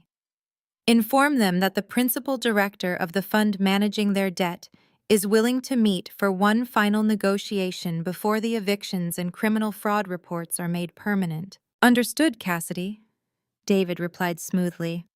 They will receive the couriered summons by this afternoon. Shall I prepare the final asset forfeiture documents for the meeting? Have them printed and bound, I instructed. I want them completely legally cornered. Down in the parking lot, Jamal kicked the tire of his rented Kia, screaming in frustration as Brittany sobbed into her hands. They drove away in absolute disgrace, believing they were heading home to figure out a way to manipulate a faceless corporate CEO. They were going to dress in their best remaining clothes, practice their saddest victim stories, and walk right into the boardroom expecting to manipulate a stranger. They had no idea they were about to come face to face with the pathetic failure they had created. The morning of the settlement meeting arrived with a bitter, freezing wind sweeping off Lake Michigan. Richard, Patricia, Brittany, and Jamal sat around a massive oak table in the penthouse boardroom of Vanguard Financial Holdings. They had dressed in their finest remaining garments, desperately trying to project an aura of wealthy indignation. Richard wore his bespoke navy suit. Patricia draped herself in pearls that were already secretly pawned in her mind. Brittany clutched an empty Birkin bag like a shield, while Jamal sweated through the collar of his velvet blazer. Richard tapped his gold pen against the polished oak, his impatience poorly masking his sheer terror. "Who does this anonymous CEO think he is?" Richard complained, adjusting his silk tie. "Making us wait 15 minutes is a deliberate insult. When he gets here, I will do the talking. We explain that this is a temporary market fluctuation. Men of wealth understand real estate cycles. We just need a 90-day bridge extension." Patricia nodded, practicing her most aristocratic, long-suffering smile. "Exactly. We tell him we are victims of a shifting economy, and if he tries to push back, we remind him who we are in this city." The heavy double doors at the end of the boardroom clicked open. The sound of sharp, rhythmic footsteps echoed against the glass walls. Cassidy walked into the room. She was not wearing a faded Target sweater or worn-out jeans. She wore a $3,000 razor-sharp tailored charcoal power suit. Her hair was styled with effortless precision, and her posture radiated absolute terrifying authority. She was flanked by David, her ruthlessly calm wealth management attorney, and a second corporate litigator who carried a stack of thick leather-bound folders. Richard stood up so fast, his heavy leather chair scraped violently against the floor, his face contorted into an ugly, condescending sneer. "What the hell are you doing here?" Richard demanded, his voice echoing in the glass room. "Did you get a second job bringing coffee to the executives? Get out of here right now before you embarrass us in front of the principal director." Cassidy did not flinch. She did not raise her voice. She walked calmly to the head of the oak table directly opposite her father and stood perfectly still. She offered a cold, razor-thin smile. "I am not the secretary," she said, her voice dropping the temperature in the room by 10 degrees. She nodded to David. The attorney stepped forward and dropped the massive stack of deeds, loan papers, and default notices onto the center of the table with a deafening thud. I am the owner of this house you live in, Cassidy, stated, looking dead into Richard's widening eyes. And I am the principal director of the fund you just defaulted on. Absolute suffocating paralysis descended upon the room. The air was sucked out of their lungs. Brittany literally stopped breathing, her manicured hands freezing on the handle of her empty bag. Jamal's eyes bugged out of his head, his jaw slackening as his mind desperately tried to process the impossible. Patricia gripped the edge of the table, her knuckles turning white. What? Patricia stammered, her voice shaking violently. That is impossible. You work in a dusty warehouse. You push boxes. You do not have this kind of money. I own the warehouse, Cassidy corrected smoothly. 500,000 square feet of it. I employ 200 people. I generate millions in revenue each quarter, and for the last 4 years I have owned you. Cassidy picked up a silver remote from the table and clicked a single button. The massive presentation screen at the far end of the boardroom flickered to life. High-definition video filled the display, accompanied by crystal-clear audio. It was the video Aunt Carol had sent. The room was forced to watch themselves on a 10-foot screen. They watched Patricia lean back with a crystal flute of champagne. They heard her voice boom through the boardroom speakers. She is a pathetic failure. I honestly do not know where she came from. She has absolutely zero ambition. We should honestly start charging her an admission fee just to sit at our table. Maybe $2,000 a month. The video ended with their cruel, unified laughter. Cassidy clicked the screen to black. I funded your arrogance, Cassidy said, her voice cutting through the stunned silence like a surgical scalpel. I paid the mortgage on that pristine suburban estate. I leased your matching Mercedes SUVs. I subsidized the vintage champagne you were drinking, while you mocked my clothes, my car, and my career. I financed the illusion of your wealth because I naively believed that somewhere beneath your toxic vanity, you were my family. But you cured me of that delusion. The gravy train is officially over. Jamal tried to stand, his chest heaving as panic completely overtook him. Cassidy, listen, we are family. We can work this out. The real estate market is just tight right now. If you just give me a 30-day extension, I can. Cassidy picked up a stark red folder from the top of the stack and slid it across the polished oak table directly toward Jamal. I am not interested in your excuses, Jamal, Cassidy interrupted, because the FBI is currently reviewing the contents of that folder. Jamal looked down at the red folder as if it were a live grenade. You did not just steal from a bank, Cassidy explained methodically. You forged my father's signature to secure a secondary home equity loan against a property that my LLC legally owns. You committed federal wire fraud and tied it directly to my corporate assets. My attorneys handed the complete dossier to the federal authorities yesterday morning. Patricia shrieked, burying her face in her hands. Richard clutched his chest, sinking back into his heavy leather chair as the reality of his utter ruin washed over him. Brittany began to sob hysterically, the exact same dramatic performance she used at Thanksgiving, but this time there was no audience left to manipulate. You are a monster! Brittany screamed through her tears, pointing a shaking finger at Cassidy. How can you do this to your own parents? How can you destroy my husband? You are ruining our lives out of pure spite. I did not forge the signatures, Cassidy replied effortlessly. I did not max out the credit cards on spa days and designer clothes. I did not force you to live wildly beyond your means. I simply stopped paying for your choices. The eviction executes today at 5 o'clock. The sheriff's deputies are already scheduled to arrive at the estate. I strongly suggest you spend the next few hours packing whatever fits into garbage bags because the locks are being changed tonight. Cassidy turned to her lawyers, signaling that the meeting was over. She did not wait for their apologies. She did not listen to their sudden, desperate begging. She walked out of the glass boardroom, the heavy doors clicking shut behind her, sealing her family inside the tomb of their own making. The brutal karma executed with flawless precision. By 5 o'clock that evening, the flashing lights of police cruisers illuminated the perfectly manicured driveway of the suburban estate. Richard and Patricia were physically escorted off the property by armed deputies. The wealthy neighbors stood on their porches, watching the final, undeniable collapse of the neighborhood's most arrogant couple. With their bank accounts frozen and their credit destroyed, Richard and Patricia were forced to move into a cramped, run-down two-bedroom apartment in an industrial neighborhood they previously would not even drive through. Jamal's reckoning came 3 days later.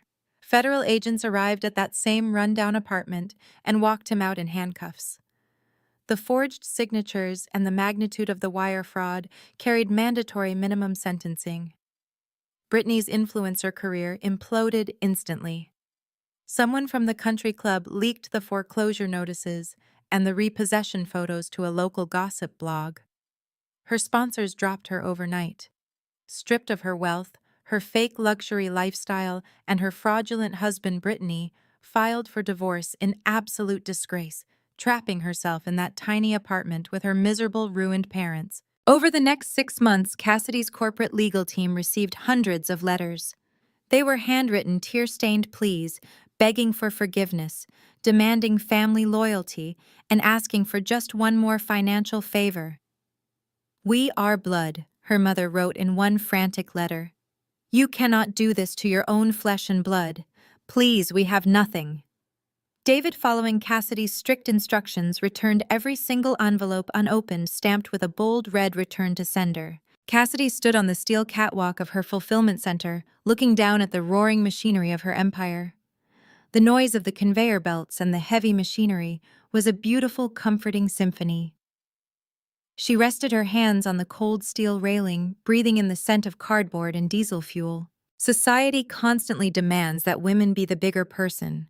The world expects daughters to absorb the poison of toxic families and label it as loyalty. People are conditioned to set themselves on fire just to keep their abusers warm. Cassidy rejected that narrative entirely. She refused to be the sacrificial lamb on the altar of her parents' ego. She had reclaimed her life, her money, and her peace. She watched a fleet of massive delivery trucks roll out of the loading bays, carrying her success out into the world. Her life was quiet, fiercely independent, and wildly successful. She finally understood that family is not the blood that drains you. Family is the people who respect you, who uplift you, and who never require you to buy your seat at their table. "The best investment I ever made was cutting off their funding," Cassidy said quietly to herself. She reached into her pocket, turned off her phone, smiled at the bustling warehouse below, and walked back to her office to get back to work. The 5th of November arrived with a bitter chill that swept off Lake Michigan, but the real freeze was happening deep within the digital servers of the banking systems. At exactly midnight, the final grace period for the Vanguard Limited Liability Company accounts officially expired. For 4 years, those accounts had acted as a silent, impenetrable fortress protecting my family from their own reckless greed. Now the fortress was gone. The automated clearinghouse transfers were canceled. The credit lines were instantly frozen due to severe delinquency.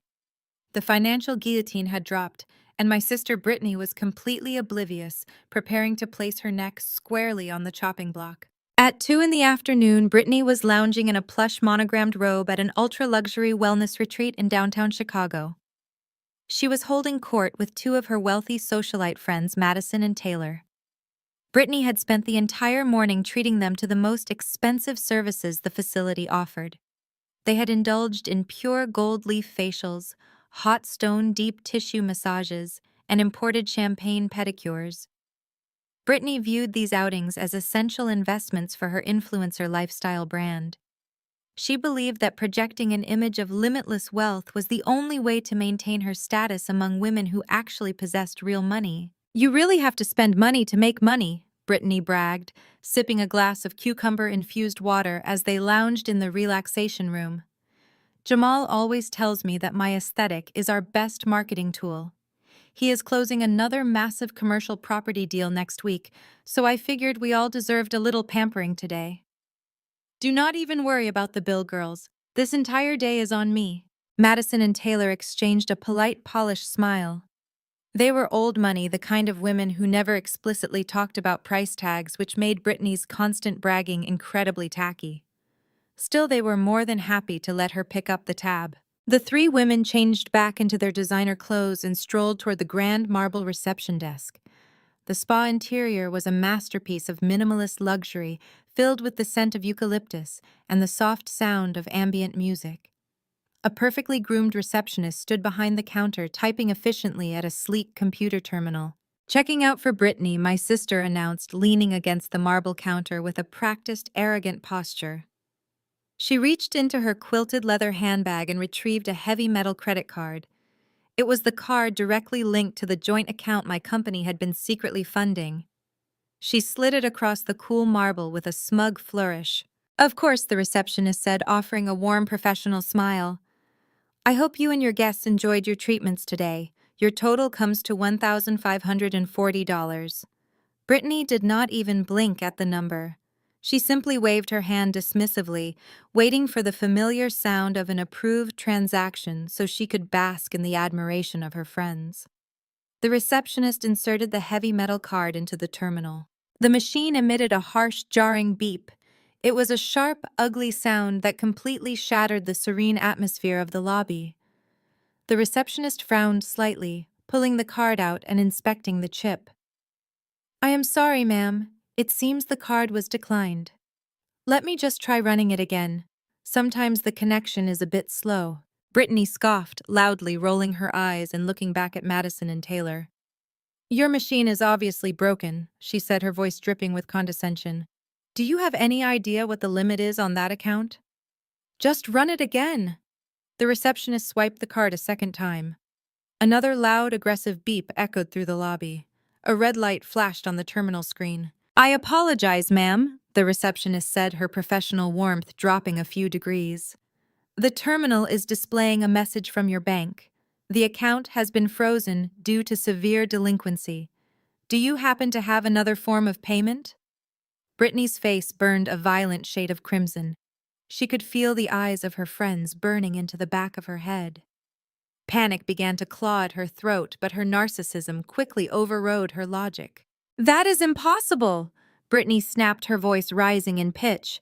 "My husband is a top-tier real estate broker. There are hundreds of thousands of dollars in that account. Your system is making a mistake." She snatched her purse and frantically dug through it, pulling out a different card. This one was tied to Jamal's supposed business account. She slapped the plastic onto the marble counter. "Run this one, and I expect a serious apology from your manager for this embarrassment." The receptionist picked up the second card with a tight, unamused expression. She inserted it into the machine. Beep. Declined. "Ma'am," the receptionist said, her voice now completely devoid of any customer service pretense. "This card is also declining for insufficient funds. I need a valid form of payment for the services rendered today." The ambient music in the lobby suddenly felt deafening. Madison and Taylor took a collective step back, distancing themselves from the radioactive humiliation radiating off my sister. Brittany went into a complete meltdown. She slammed both of her hands down on the marble counter, leaning over it to scream directly into the receptionist's face. "Do you know who I am? I have over 100,000 followers. I will destroy this spa. I will post about how your fraudulent machines steal from clients and embarrass them. Get your manager out here right now." The spa manager, who had been observing the commotion from a nearby glass office, walked out immediately. She did not look intimidated. She looked furious. "Ma'am, lower your voice immediately or I will have security escort you out," the manager warned coldly. "You have received over $1,500 in premium services. If you cannot produce a working credit card right now, I am calling the police to report a theft of services." Brittany froze, the threat of police involvement instantly piercing through her hysterical rage. She looked back at Madison and Taylor, her eyes wide with desperate pleading. Madison let out a heavy, disappointed sigh. She opened her own purse, pulled out a sleek black card, and handed it to the manager. "Put it on mine," Madison said quietly. Taylor looked at Brittany with an expression of absolute disgust and pity. The ultimate social death sentence. "Let us go," Madison Taylor muttered. "I think Brittany needs to figure out her financial situation before she invites us out again." The two women paid the bill and walked out the glass doors, leaving Brittany standing alone at the reception desk. Her carefully curated influencer facade had just been incinerated in front of the exact people she was trying to impress. Brittany stumbled out of the spa and into the freezing Chicago wind. She was shaking uncontrollably, gasping for air as she rushed down the sidewalk. Her mind scrambled to find a target for her rage, and as always, it landed on me. She pulled out her phone, her manicured fingers trembling as she pulled up my contact information. In her warped, delusional mind, she was convinced that I had simply forgotten to transfer the $2,000 family tax they had demanded at Thanksgiving. She was preparing to scream at me, to blame me for her humiliation, and to order me to wire money into her account immediately. She pressed the call button and pressed the phone to her ear. Instead of a ringing tone, she was met with a stark, automated voice. "The number you are trying to reach is currently unavailable." Brittany stopped walking. She pulled the phone away from her ear and stared at the screen. She opened her text messages and sent an angry, expletive-filled paragraph demanding I answer the phone. A red exclamation point appeared next to the text, "Not delivered." Panic turning into absolute terror, she opened Instagram and searched for my profile. User not found. She opened Facebook. Profile unavailable. She stood frozen on the busy downtown sidewalk as the horrific reality finally began to sink in. She had been completely, unequivocally blocked on every single platform.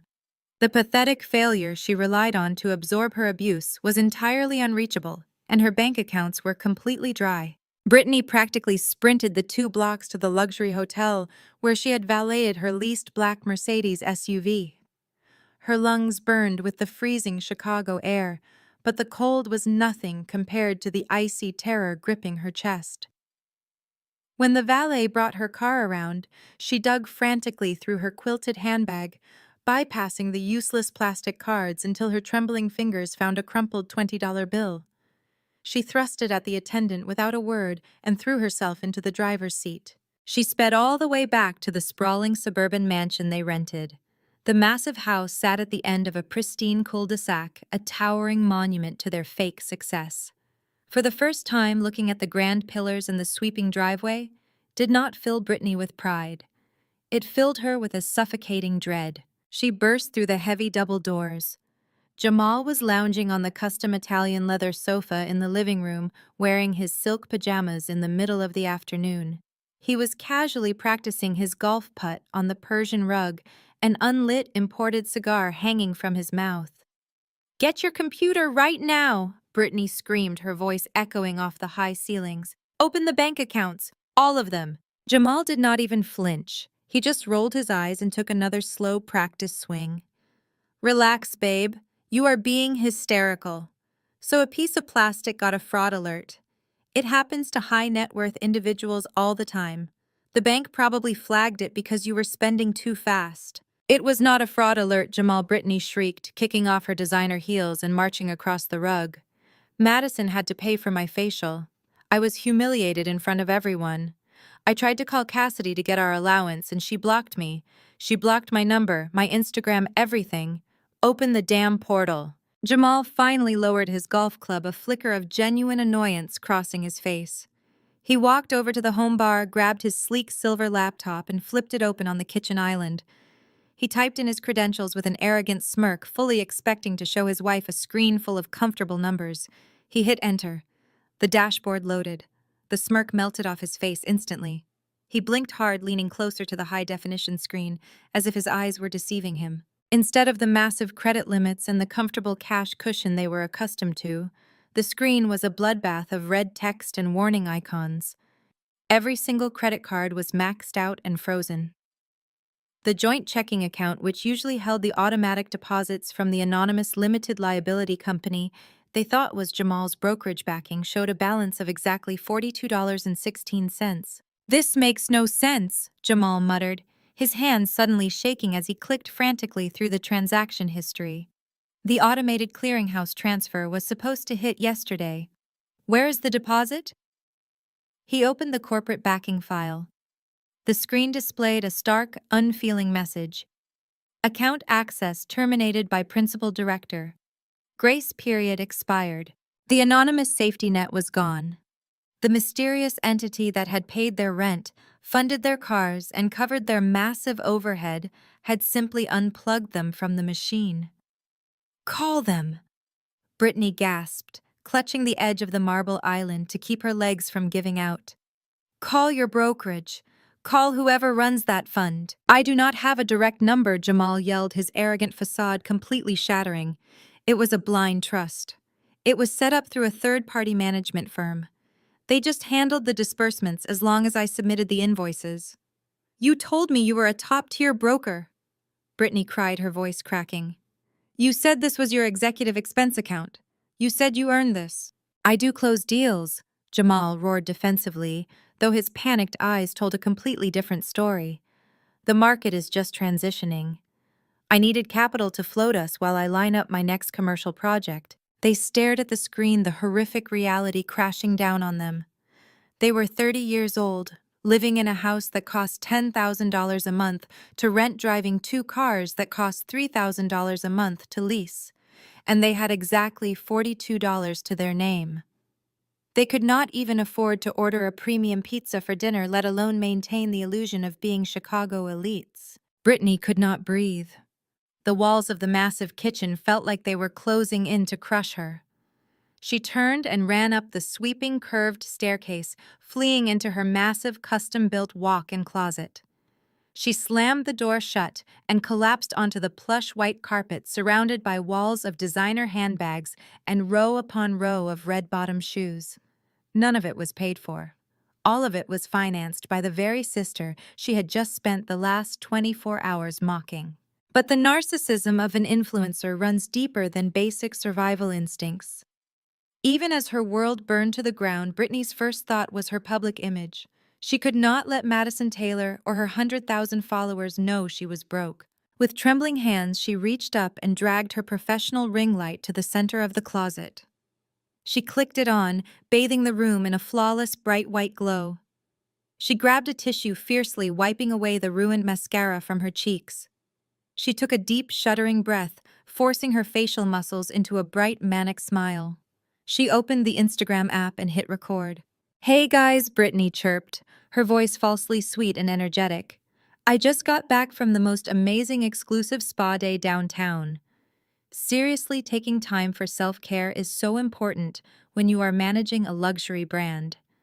Jamal and I are just so incredibly blessed. I am looking at all these beautiful pieces in my closet, and I am thinking it is time for a massive wardrobe refresh. Stay tuned for a huge designer haul next week. She hit post. The video uploaded to the internet, adding another layer of absolute delusion to her crumbling life. The second the upload finished, the fake smile dropped. Brittany let the phone slip from her fingers. She pulled her knees to her chest, buried her face in her arms, and began to hyperventilate. The panic attacks came in violent waves, racking her body with violent sobs. She sat alone in the bright artificial light of her closet, surrounded by fake wealth, completely paralyzed by the terror of her impending poverty. Hours passed. The sun set, plunging the massive rented house into freezing darkness. Jamal had locked himself in the home office, desperately trying to call any loan shark or predatory lender who would answer the phone. Brittany remained on the floor of her closet, too terrified to move. It was shortly past midnight. The neighborhood was dead silent, the kind of absolute quiet only found in exclusive gated communities. Suddenly, a loud, aggressive banging echoed from the heavy mahogany front doors, shaking the entire house. Suddenly, a loud, aggressive banging echoed from the heavy mahogany front doors, shaking the entire house. Jamal nearly jumped out of his skin. He had been hunched over his sleek silver laptop in the dark home office, frantically dialing predatory loan agencies and getting nothing but immediate rejections. The booming knocks reverberated through the empty, cavernous foyer, followed instantly by the harsh, mechanical grinding of heavy machinery. Rhythmic flashes of intense amber light began sweeping across the living room walls, casting long, distorted shadows through the massive front windows. Jamal scrambled out of the office, his heart hammering violently against his ribs. He sprinted toward the grand entrance, his bare feet slipping slightly on the polished marble. He unlocked the deadbolt and threw the double doors wide open. The freezing Chicago wind hit him like a physical blow, but the cold was absolutely nothing compared to the paralyzing shock of the scene unfolding on his pristine paver stone driveway. 2 massive heavy-duty tow trucks were backed directly up to the garage. 4 men wearing thick industrial winter coats and high-visibility yellow vests were moving with ruthless, practiced efficiency. They were already ratcheting thick steel chains around the axles of Jamal's gleaming black Mercedes G-Wagon and Brittany's matching Mercedes AMG Coupe. The hydraulic winches whined loudly, lifting the front tires of the luxury vehicles off the ground. "Hey!" Jamal screamed, his voice cracking with absolute panic. He sprinted out into the freezing November night, wearing nothing but his thin silk pajamas and designer loafers. "Stop what you are doing right now! Get your hands off my cars!" The men did not even pause. They continued securing the heavy metal hooks, the loud clanking metal echoing through the dead silent exclusive neighborhood. "I said stop!" Jamal roared, stepping aggressively toward the closest tow truck. "This is a massive banking error. I am a top-tier real estate broker in this city. You are making a catastrophic mistake. Unhook those vehicles before I call the police and have you all arrested for grand theft auto." The lead recovery agent, a man built like a brick wall with a thick gray beard, calmly stepped out from behind the G-Wagon. He did not look intimidated in the slightest. He pulled a heavy metal clipboard from his jacket and clicked on a tactical flashlight, shining the blinding white beam directly into Jamal's panicked face. "There is no error, sir," the agent stated, his voice completely flat and devoid of any emotion. "Your lender ordered an immediate repossession due to severe delinquency. The final grace period expired at midnight. These vehicles belong to the bank now." Jamal threw his hands up, desperately trying to maintain his alpha male facade while shivering violently in the freezing wind. "You do not understand. My brokerage handles these payments through a blind corporate trust. The automated transfer was delayed by a holiday weekend. I can write you a check right now to cover the gap. Just unhook the cars." The agent lowered the flashlight and handed Jamal a thick stack of aggressively stapled default notices. "We do not take checks, buddy, and we do not care about your brokerage." The anonymous backer on this account terminated the agreement. "Your credit line is frozen, and the balance is severely past due. Now I need you to step back from the recovery equipment. If you interfere with a lawful repossession, my dispatch is instructed to immediately send local law enforcement to facilitate the seizure." The threat of police arriving with sirens blaring completely broke Jamal. His arrogant bravado instantly evaporated, leaving behind a terrified, shivering man in silk pajamas, holding a stack of worthless paper. The heavy front doors of the mansion creaked open. Brittany stumbled out onto the front porch, clutching her designer robe tightly around her waist. Her makeup was still ruined from her closet meltdown. She stared in absolute horror as the hydraulic lifts engaged, pulling her beloved AMG Coupe onto the flatbed of the second tow truck. "Jamal, do something!" Brittany shrieked, her voice echoing loudly across the cul-de-sac. "They are taking our cars. You said you had money. You said you fixed this." Jamal